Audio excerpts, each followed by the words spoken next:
What's up, y'all? I feel like I'm really zoomed in right now. I drank a lot of bourbon today. So, not a lot, but I tried, was it Dilmore Scotch today. Almost positive it was the $200 bottle. Can't remember the name of it. Delmore something, Adam the Third, something like that. It's a $200 bottle. On the rocks, it's like 19 bucks, 20 bucks or something like that. And then after that, I had a Bullet, actually for the first time in a long time, because when I first tried Bullet, I did not like it at all. I don't know if it was the batch that I bought or what. I also tried it before I was actually starting to get into, really getting into bourbon or whiskey or scotch or any of the above. The Dilmore, definitely like that scotch. It's a very well-made scotch. Definitely has a lot of flavor. And the Bullet, honestly, depending on how it's made, if you add it in actual like pebble rocks, you definitely get a heavy cinnamon flavor on the back end. My mother-in-law actually liked it a lot. So it's pretty forward on the oak, but on that back end, it's pretty straightforward on the oak and the honey, but on that back end you get the cinnamon on the back end. That's just my palate. Everybody else's palate is different. Bought a bottle of Michter's the other day, or yesterday actually. But today is not about the Michter's. I've not done a review on this yet. I've been kind of testing it throughout this week. I think I got it last week Friday or so, and it's about, after yesterday, it's about a little less than halfway down. So I've been tasting this one because it's one of those ones that I'm not sure if I like, because it's got the fire without it being on the rocks, or a rock, or even cooling stones, or whatever you decide to use. This one, it's good. Like I said, you definitely have the fire to it. But I've been tasting it throughout the past week and a half, however long ago I bought it.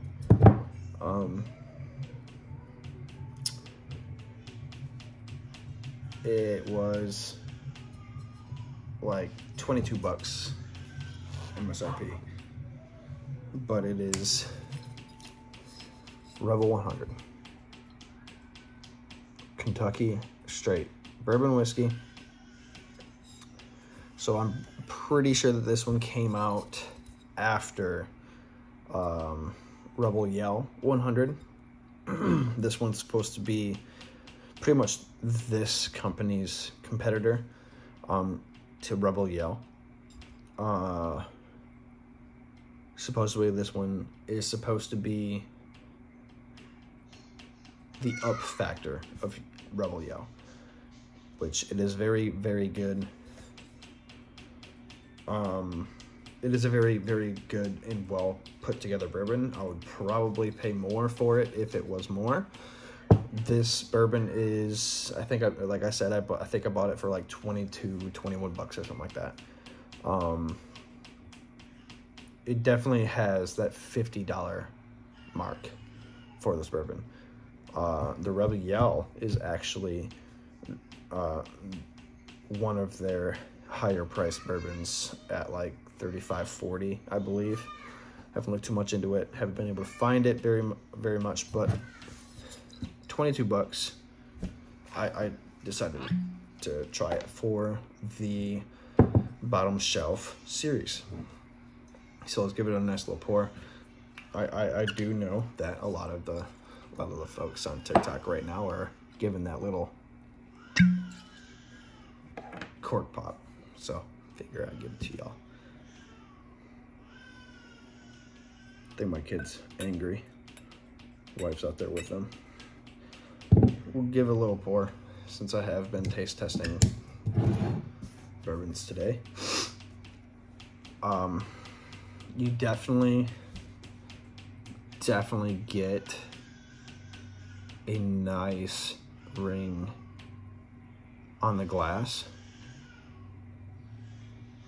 I can definitely see it on the camera. So it has that nice ring. It's very sweet. You definitely get a corn with it. It's definitely sweet. You get that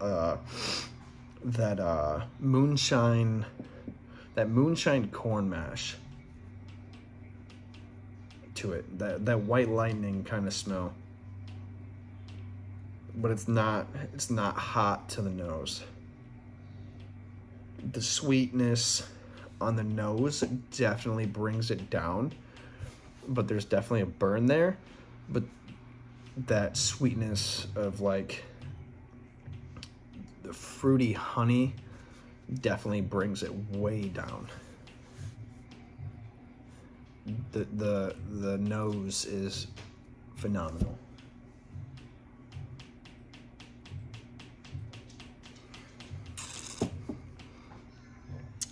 On the palate, you get honey.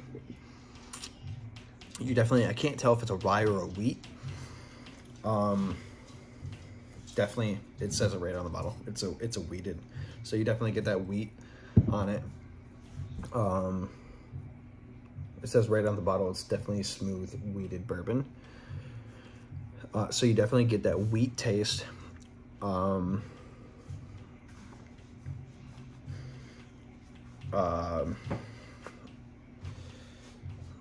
I wasn't able to find too much of a flavor profile on this at all, honestly.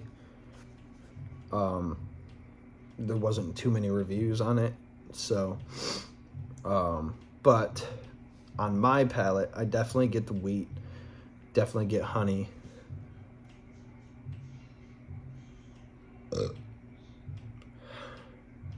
It's definitely fruity on the nose.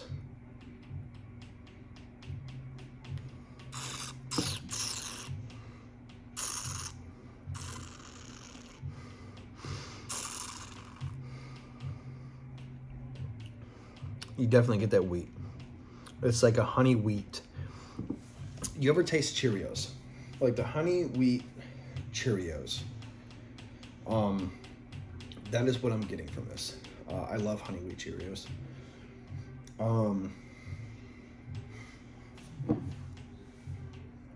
I poured a lot of this, so it's gonna be a pretty long video, but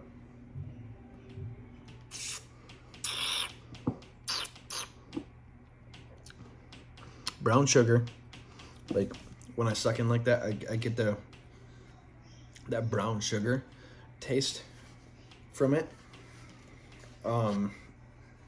For sure the honey taste as soon as it hits your tongue.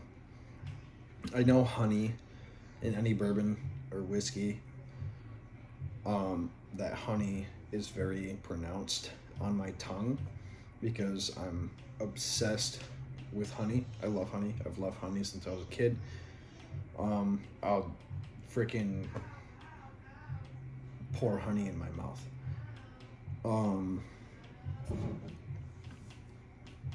This, for the price, definitely is, it should be priced more. I'm going to be completely honest with you, and I hope Rebel doesn't see this and then price it up more. This should be priced in that $35 to $40 range. I would pay $50 for it if they sold it for $50. kind of like the Michter's. Michter's is a little bit better than this one. So maybe not the $50 mark. I paid about $52 for that Michter's that I have, and it honestly is one of my favorites. Since last night, I think I've had at least, when did I buy it? Yeah, last night, Friday. I think I've had like at least 3 glasses out of it because it was very good. And it wasn't even a rough day yesterday. It was just this, it's not half gone, but it's almost halfway gone. But it was just, it was such a good, I even had one before I went to brunch today. So probably, yeah, 2 or 3 glasses yesterday and then a glass today of this Michter's right here. And it's not even halfway gone yet, but it's just one of those bourbons that is on my shelf that I keep coming back to. Why? I don't know. I have Benchmark, which is supposed to be the equivalent of Buffalo Trace. I have Old Forester's Rye. I have Old Forester's, a few little shot glasses that that I was sent from, trying to remember the name. Let me grab a bottle. Grains to Glass guy. Yeah. He had sent over some of this Old Forester's, pretty much the whole lineup from like 40 to I think just over $100 for a bottle. And my favorite obviously was the bottle that is now gone, which is the King Ranch. It was the best one out of that whole lineup. This bottle, I found it online coming at $158. That was on sale.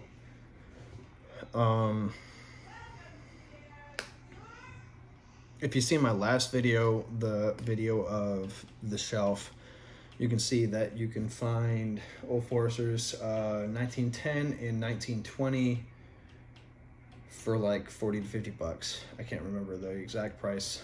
It's right around that range. I'm looking at the batch number of the Michter's. I'm guessing that this batch number 23K3656.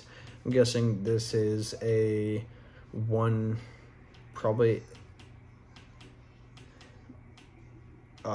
year bourbon, or it's been bottled in 2023.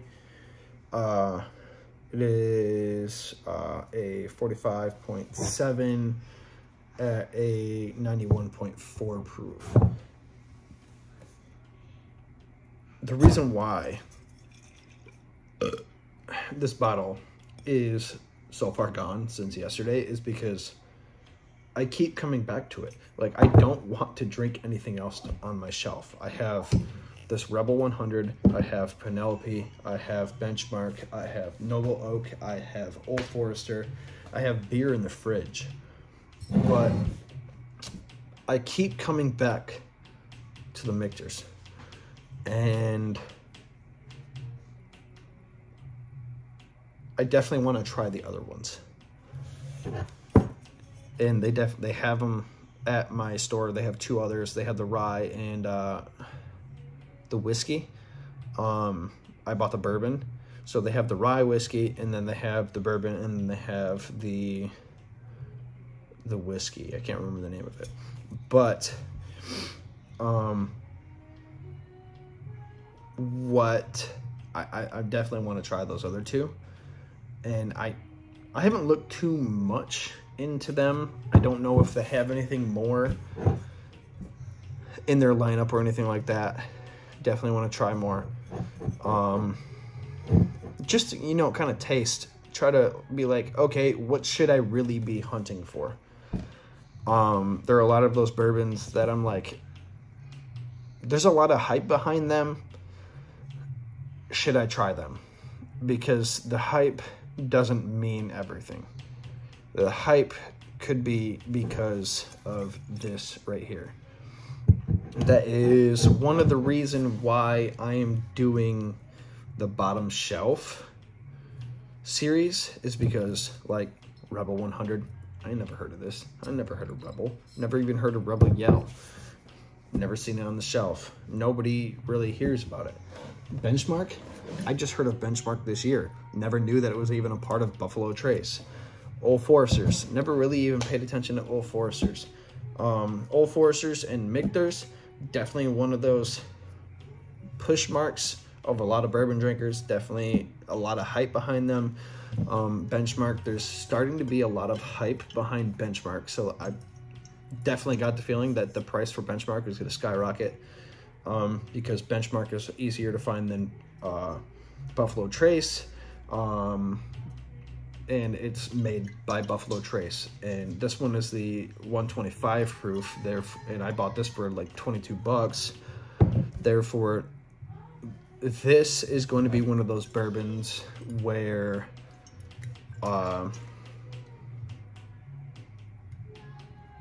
it's going to be the higher price. Buffalo Trace is higher proof bourbon. I've tried Long Branch. I've tried pretty much all of Four Roses. Another one of my favorites was, and I keep the bottles on hand because I want to replace them at some point. I also keep a list of the ones that I want to replace. I should get rid of these bottles that I want to replace, but I just can't. I just can't get rid of them because, I don't know. I kind of want to use the bourbons that are my favorites when we move to our property and we actually build our house. I kind of want to make these into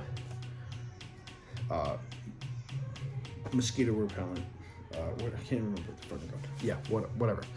But the Russell's 10 year reserve. I was recommended this by a customer in the liquor store. He was like, yeah, Old Forester's good, Michter's is good. He's like, go for the Russell Reserve 10. The 10 year is probably one of the best. So took him on his word, and Russell's Reserve for 30, I think I bought it for like 35 bucks or something like that. It's $100. This should be $100 bottle of bourbon. I'm not gonna fucking lie to you. This should be a $100 bottle of bourbon. That is how good it is. There are other people that probably would say different, but that is a damn good bottle of bourbon, and I'm happy that it is at the price it is. Michter's definitely marks up along with the 10-year Russells. Michter's is just the bourbon for $51. Yeah, it meets that $50 mark, right? But it's the everyday drinker in my head. It's something that I would go to every single day. I have since yesterday when I bought it, and it's now almost half gone. You just keep running back to it. They would make more on it by making it cheaper. It doesn't seem like it, but you make this a 30,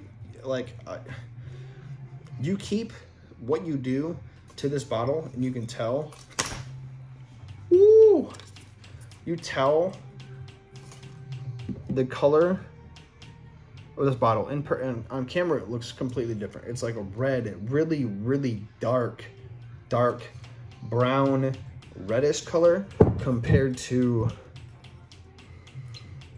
this bourbon. It's like yellow, orange, and see-through. It's like a yellow, orange,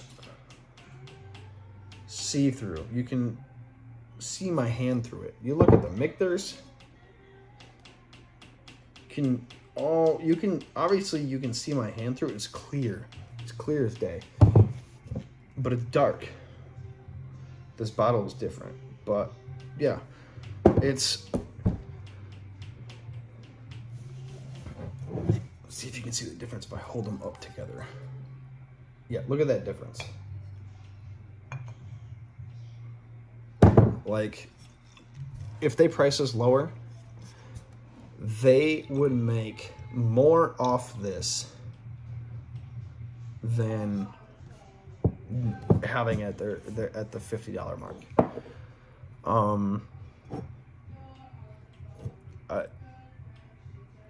Like, if I figured out how to make something as good as this bottle of Michter's, I would honestly sell it at the $30, $35 mark, because I would make more off this great tasting bourbon than selling it at $50. I understand that everything has a price point. It's obviously going to be taking up shelves depending on how long it's been aged for, the proof, everything that goes into it, the flavors, the fruits, the sugars, everything that goes into it, the aging process, let alone. I understand why it's priced the way it is, but like, if they can get this and produce it, this same batch at the 35 mark, they would make more.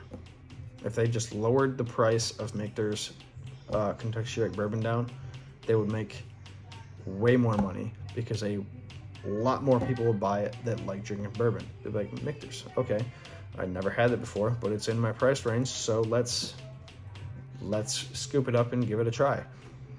And this is something that I would probably keep on my shelf to drink every single day.